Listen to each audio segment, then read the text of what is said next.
அஸ்ஸலாமு அலைக்கும் வரஹ்மத்துல்லாஹி வபரகாத்துஹு.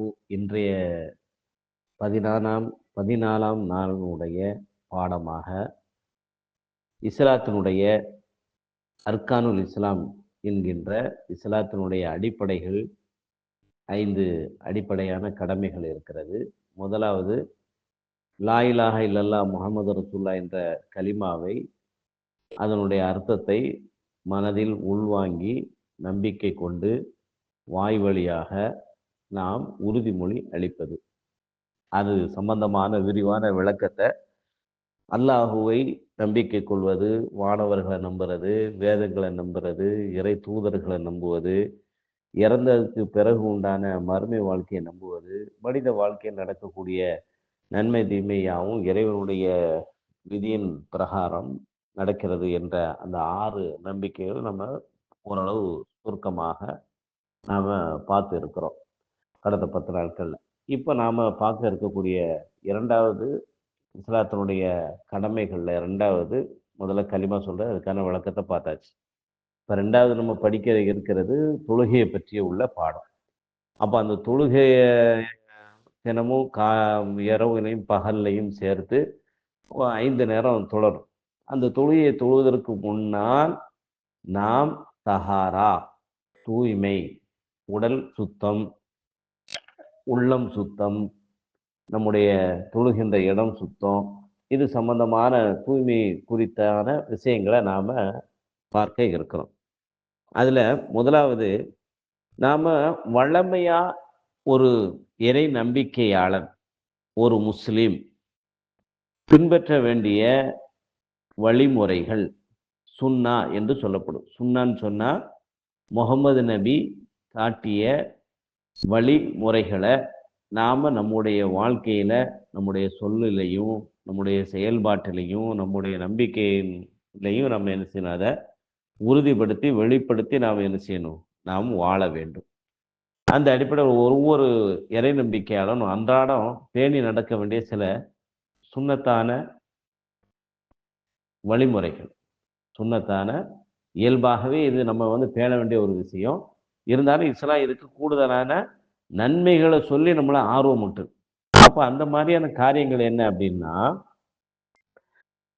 அதிகமாக நம்ம பல் துலக்குதல், ப்ரஷ் வச்சு துலக்கினாலும் சரி, அவ்வப்போது என்ன செய்யணும்னு சொன்னால் விரல்களை பயன்படுத்தியோ அல்லது அதுக்கான பற்களை சுத்தம் செய்வதற்கென்று மிஸ்வாக், பல்லை சுத்தம் செய்கின்ற குச்சிகள் இருக்குது. அது ஆலமரத்தினுடைய வேர்களாக இருக்கலாம், ஆலமரத்தினுடைய கிளையினுடைய குச்சிகளாக இருக்கலாம், அல்லது கருவேல மரத்தினுடைய குச்சியாக இருக்கலாம், அல்லது வேப்ப மரத்தினுடைய குச்சிகளாக இருக்கலாம். ஏதோ ஒன்று பல்லை சுத்தம் பண்ணுறதுக்காக மிருதுவாக இருக்கக்கூடிய ஒரு சாதனத்தை கொண்டு அடிக்கடி பல்லை சுத்தம் செய்து கொள்வது. அடுத்து என்ன அப்படின்னு சொன்னால், நம்முடைய ஆணாக இருந்தாலும் பெண்ணாக இருந்தாலும் நம்முடைய வெட்கத்தலத்தை சுற்றி, நம்முடைய மர்ம உறுப்பை சுற்றி முடிகள் முளைத்திருக்கும். அப்போ அந்த முடிகளை என்ன செய்யணும்னு சொன்னால் நாம் அகற்றிக்கொண்டே இருக்கணும். அதே மாதிரி ஒவ்வொருவருக்கும் அவங்களுடைய கக்கத்தில், கக்கம்னு சொன்னால் கமுக்குட்டு, அக்குள் பகுதி, கைக்கும் நம்முடைய நெஞ்சு பகுதிக்கு இடைப்பட்ட பகுதியில் முடிமுளை. அப்போ இந்த முடியையும் நம்முடைய வெட்கத்தலத்தை சுற்றி இருக்கக்கூடிய முடியையும் அதிகமாக சுத்தம் பண்ணிடணும். அதுக்கு நபிகள் நாயகம் ஸல்லல்லாஹு அலைஹி வஸல்லம் ஒரு அளவுகோலை சொன்னாங்க. 40 நாளைக்கு அதிகமாகக்கூடாது.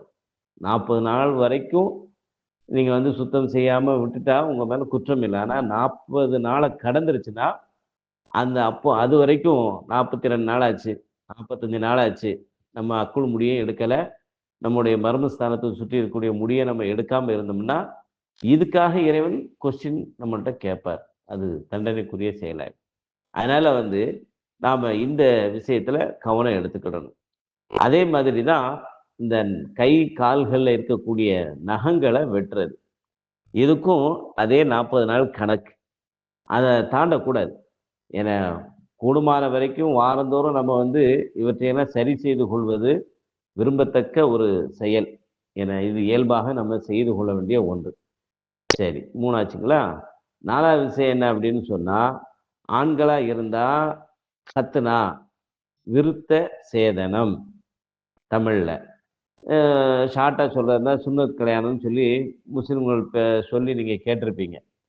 அப்ப அந்த அடிப்படையில வந்து நம்முடைய உடல் உறுப்புகள்ல நம்முடைய ஆண்களுடைய ஆண் உறுப்பின் முன்பகுதியில இருக்கக்கூடிய குறுகிய அந்த தோலை நீக்குவது. இதனால நமக்கு பால்வினை நோய்கள், அந்த வெட்கத்தலத்தை சுற்றி நிகழக்கூடிய புண்களோ, தொற்றுகளோ, கிருமி தொற்றுகளோ, இன்ன பிற தொந்தரவுகளோ சிறுநீர் பாதையில நமக்கு எந்த ஒரு தொந்தரவும் இல்லாம இருக்கும். அதனால அந்த அழுக்குகள், கசடுகள் சேரக்கூடிய அந்த முன்பகுதிய நாம வந்து ரிமூவ் பண்ணிக்கலாம். அது விரும்பத்தக்க ஒரு செயல். இத வந்து முஸ்லிம் தான் செய்யணும், முஸ்லிம் எல்லாரும் செய்யக்கூடாது அப்படிலாம் இல்ல. யாரா இருந்தாலுமே, எந்த வயசா இருந்தாலுமே, ஏன்னா வெட்கம் இல்லாம இதுல வந்து வெட்கப்பட வேண்டிய அவசியம் இல்லையா? நம்முடைய உடல் ஆரோக்கியத்தை நம்ம பேணணும். நமக்கு அது நல்லது என்று இருக்கும் பொழுது, இன்னைக்கு எல்லா சமூகத்துல உள்ள மக்களும் கூட போய் தனிப்பட்ட முறையில என்ன செய்றாங்க, செஞ்சுக்கிட்டு வரத்தான் செய்றாங்க. சரிங்களா? அதனால வந்து கூடுமான வரைக்கும் இந்த சுன்னத்து செய்து கொள்வது விரும்பத்தக்க ஒன்று. அடுத்து வந்து மீசைய என்ன செய்யணும்? கத்தரிக்கணும். ஆண்கள் வந்து மீசைய என்ன செய்யணும்னா கத்தரிக்கணும். மீசை வந்து நம்முடைய உதட்டுக்கு கீழ் பகுதிக்கு என்ன செய்யக்கூடாது? வரக்கூடாது. அத வந்து நாம வெட்டி விடணும். அத அவசியம் நம்ம என்ன செய்யணும்னா வெட்டி விடணும். முழு மீசை முடி வந்து உதட்டுக்கு கீழ் பகுதியில வாய்க்குள்ள நுழையிற அளவுக்கு என்ன செய்யக்கூடாது? இருக்கக்கூடாது. ஏன்னா ரசூலுல்லாஹ் சொன்னாங்க, "மீசைய நீங்க கத்தரித்துக்கோங்க. தாடிய நீங்க வளங்க." ஆணுக்கு வளரக்கூடிய இந்த தாடிய நீங்க வளருங்க. தாடி வையுங்க. ஏன்னா ஏன்னா அது வந்து நம்முடைய பற்களுக்கு பாதுகாப்பும், முக முகவாதம் வராம இருக்கிறதுக்கு இது ஒரு காரணியாவும் இருக்குது. அதே மாரி சுருக்கம் விழுவதுல இருந்தும் நம்மள பாதுகாக்கக்கூடிய ஒரு அரணாகவும் இந்த தாடி வளர்க்கிற ஒரு செயல் இருக்கு என்பத கவனத்துல வச்சுக்கணும்.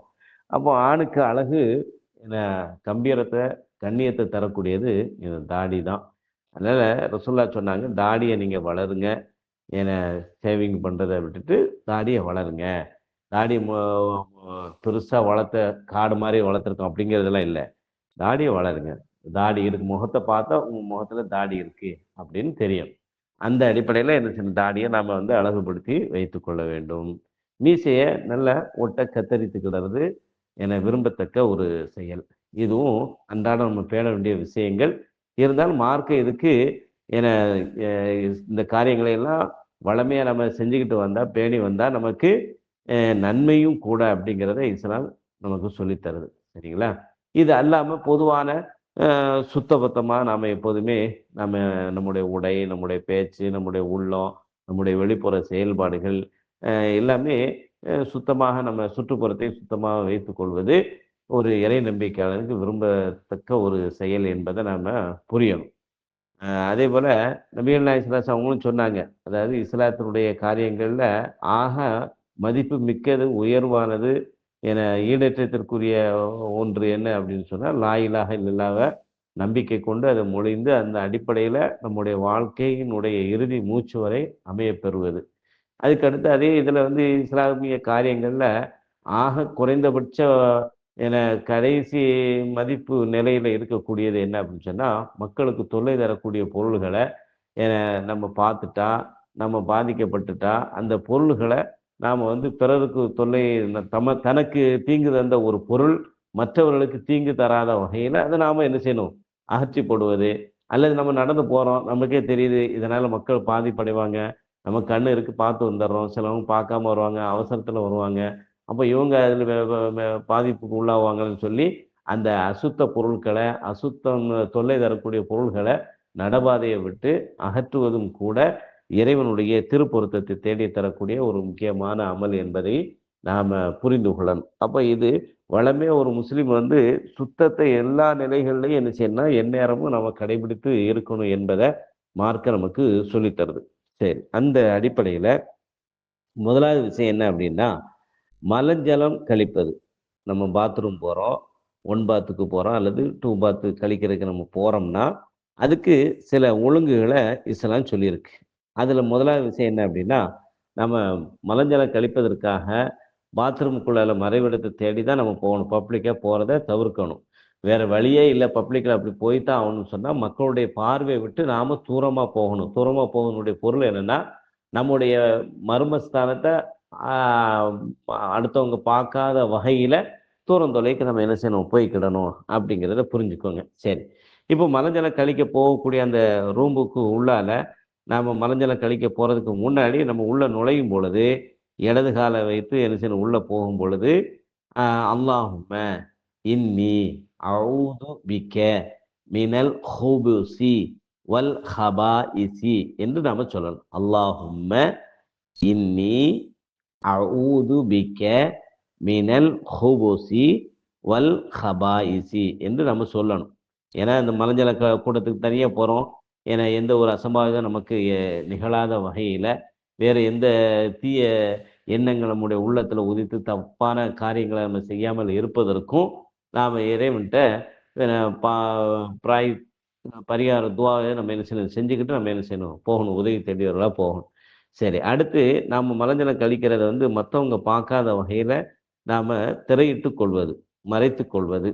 ஏன்னா மூணாவது என்ன அப்படின்னு சொன்னால், கிபிலாவை முன்னோக்கக்கூடாது. கிபிலான்னு சொன்னால் முன்னோக்கும் திசை. கிபிலா என்ற அரபி சொல்லுக்கு முன்னோக்கும் திசை. நம்ம எந்த திசையை முன்னோக்கி நாம் தொழுகிறோம் அப்படின்னு சொன்னால் மேற்கு திசையை நோக்கி இல்லை. காபாங்கிற அந்த கட்டடம் நாம் இருக்கக்கூடிய இடத்துக்கு எந்த திசையில் வருதோ அந்த திசையை முன்னோக்கிறதுக்கு பேர் தான் கிபிலான்னு சொல்லலாம். அப்போ நாம் எந்த திசையை முன்னோக்கி தொழுகிறோமோ அந்த திசையை முன்னோக்கியோ அல்லது பின்னோக்கியோ மலம் கழித்தலும் கூடாது, சிறுநீர் கழிக்கவும் கூடாது. அடுத்து ஒழுங்கு என்ன அப்படின்னு சொன்னால், நாம் மலஜலம் கழிக்கக்கூடிய நேரங்களில் பேச்சுக்களை நாம் தவிர்த்துக்கிடணும். நிறைய பேர் பாத்ரூம்குள்ளே உட்காந்து பேசிக்கிட்டு இருப்பாங்க, சலான் சொல்லி பேசுவாங்க, மற்ற பேச்சுக்களை வீண் பேச்சுக்களை பேசுவாங்க, அரட்டை அடிச்சுக்கிட்டு இருப்பாங்க. இதெல்லாம் செய்யக்கூடாத காரியங்கள். அடுத்து என்ன அப்படின்னு சொன்னால், நம்ம மலஜலம் கழிக்க போகும் பொழுது நம்முடைய சிறுநீர் அந்த பீங்கானில் பட்டோ அல்லது அந்த டைல்ஸில் பட்டோ அல்ல மார்பிளில் பட்டோ நம்ம ஆடையிலையோ நம்முடைய உடல் உறுப்புகள்லையோ தொடைகள்லையோ காலையோ தெரிக்கக்கூடாது. அதில் நம்ம ரொம்ப கவனமாக நாம் என்ன செய்யணும், இருக்கணும். ஏன்னா அசுத்தம் பட்டு அதுக்கு பிறகு நம்ம அதை சுத்தம் செய்யாமல் போய் தொழுதோம்னு சொன்னால் நம்முடைய பிரேயரை இறைவன் ஏற்றுக்கிட மாட்டார். அதனால் அதில் கவனமாக இருக்கணும். இப்படி நம்ம அலட்சியமாக பொடுவோக்காக மலஜலம் கழிக்கும் பொழுது இந்த ஒழுங்குமுறையெல்லாம் நம்ம கடைபிடிக்கலை அப்படின்னா நம்ம இறந்ததுக்கு பிறகு நம்ம வேதனை அனுபவிக்க வேண்டிய வரும். ஏன்னா அதனால் அது ஒரு பாவச் செயலுங்கிறத நம்ம புரிந்துக்கிறோம். அடுத்து மலஜலம் கழிக்க போகும் பொழுது நாம் உட்கார்ந்து நம்ம என்ன செய்யணும், போகணும். அமர்ந்த நிலையில் போகணும். நின்றுக்கிட்டு மலஜலம் கழிப்பதை தவிர்த்துக்கணும். வேறு வழி இல்லை. நம்ம உடுத்திருக்க உடுப்போ அல்லது நம்ம இருக்கக்கூடிய சுச்சுவேஷனோ அல்லது இடமோ உட்கார்ந்து போகிறதுக்கான சூழல் இல்லை அப்படிங்கிறது அது வேற விதிவிலக்கு. ஏன்னா கூடுமான வரைக்கும் நம்ம என்ன செய்யணும் சொன்னால், மலஜலம் கழிக்கிறதுக்கு உட்கார்ந்து நம்ம போகிறத ஒரு பழக்கமாக நாம் ஆக்கிக்கணும். இது முகமது நபி நமக்கு சொல்லி தந்திருக்கக்கூடிய ஒழுங்குகளில் உள்ளது. அடுத்து என்ன அப்படின்னு சொன்னால், மலஜலம் கழிக்க போகும் பொழுது சில இடங்களில் நாம் மலஜலம் கழிக்கக்கூடாது. அந்த இடங்களை விட்டு நாம் தவிர்த்துக்கணும். உதாரணமாக மக்களுடைய நடபாதைகளில் மலஜலம் கழிக்கக்கூடாது. அதே மாதிரி மர நிழல்கள் எங்கேயெல்லாம் இருக்குதோ அந்த மர நிழல்கள்லையோ மரத்தை பின்னாடியோ முன்னாடி நின்றுட்டு சிறிது அசுத்தம் பண்ணுவதோ கூடாது.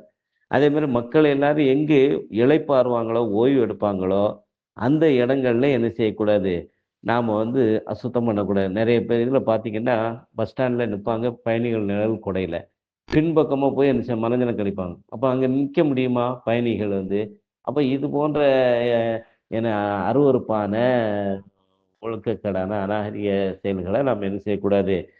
நேற்று வரைக்கும் எப்படி இருந்தோமோ அல்லாவுடைய மார்க்கத்தை நம்ம ஏற்றுக்கொண்டதுக்கு பிறகு இறைத்துதர் நமக்கு காட்டி தந்த வழிமுறையில் நாம் இந்த ஒழுங்குகளை நம்ம என்ன செய்யணும், மலஜலம் கழிக்க போகும் பொழுது நாம் பேணி நடந்து கொள்ளணும். அடுத்து மலஜலம் கழிச்சதுக்கு பிறகு சுத்தம் செய்கிறது எப்படி, அதுக்கும் சில ஒழுங்குமுறைகள் இருக்குது. உதாரணமாக நம்ம மலஜலம் கழிச்சதை நம்ம சுத்தம் பண்ணுறதா இருந்தால் இடது கையை பயன்படுத்தணும். தண்ணீரை கொண்டு நாம் சுத்தம் செய்யணும். அல்லது தண்ணி கிடைக்கலையா காய்ந்த பொருள்கள் எது இருக்குதோ அல்லது ஈரத்தை உரியக்கூடிய தன்மை உடையது எதுவோ, டிஷ்யூ பேப்பர் இருக்குது, பேப்பர் இருக்குது, பஞ்சு இருக்குது, என ஈரத்தை உரியக்கூடிய அந்த கதர் ஆடைகள் இருக்குது, என செங்கல் இருக்குது, என மண், என கட்டிய குழச்சி வச்ச மண் இருக்கும், என அது களிமண் கற்கள் மாதிரி என திட்டு திட்டா இருக்கும். அந்த மாதிரி பொருட்களை வச்சு நாம் என்ன செய்யணும், சுத்தம் பண்ணி கொள்ள வேண்டும். அடுத்து மலஜலம் கழிச்சதுக்கு பிறகு அந்த இடத்த விட்டு வெளியே வரும்பொழுது வலது கால வச்சு என்ன குஃப்ரானக, கு குஃப் குஃப்ரானக, குஃப்ரானக என்று சொல்லி நாம் என்ன செய்யணும், வரணும். ஏன்னா உள்ள போயில இடது கால, வெளியில வரும்பொழுது வலது கால வச்சு நம்ம வரணும். ஏன்னா இடது கையால தான் நம்முடைய உறுப்பை நாம பிடிக்கணும். இடது கையால தான் நம்ம சுத்தம் பண்ணிக்கிடணும். வலது கையை என்ன செய்யக்கூடாது, அசுத்தங்களை அகற்றுவதற்கு பயன்படுத்தக்கூடாது. இது மலஜல கழிப்பினுடைய ஒழுங்குகளாக நம்ம கடைபிடித்து நடக்க வேண்டிய விஷயங்கள். இதுக்கு அடுத்து உள்ள என ஒலு என்கின்ற பாடத்தை இன்ஷா அல்லாஹ் நாளைய தினம் நாம பார்ப்போம்.